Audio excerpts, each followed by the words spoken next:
এখন অনেক একা হয়ে গেছি, কেমন জানি লাগতেছে।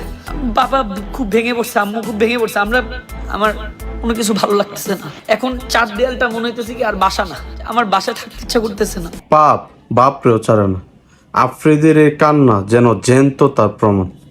এই কান্না আমাদের বারবার মনে করিয়ে দেয় স্বপন আহমেদের কথা। কি মনে আছে কি হয়েছিল সে স্বপন আহমেদের সাথে? হ্যাঁ, আমার সংসারের গার্ডিয়ান হচ্ছে আমি নিজে। কি কান্নাটাই কাঁদছিল স্বপন আহমেদ। যদি আরে আমি দৌড়াদৌড়ি করি তাহলে আমার সংসার বেচারার কান্না দেখে আমরা নিজেরাই কত ভেঙে পড়েছিলাম। কি হয়েছিল, কি দোষ ছিল স্বপন আহমেদ? তেমন কোনো অন্যায় কিন্তু করেনি স্বপন আহমেদ। তার মাই টিভি দখলের অভিযোগ উঠেছে যে মাই টিভি অন্য আরেকটা মহিলা।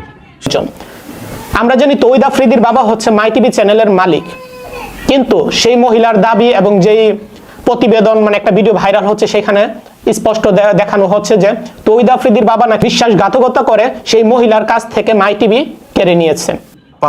বাপরেও ছাড়ে না। কান্নাটাই না সে কানলো। কি একটা অন্যায় না তার সাথে করছে।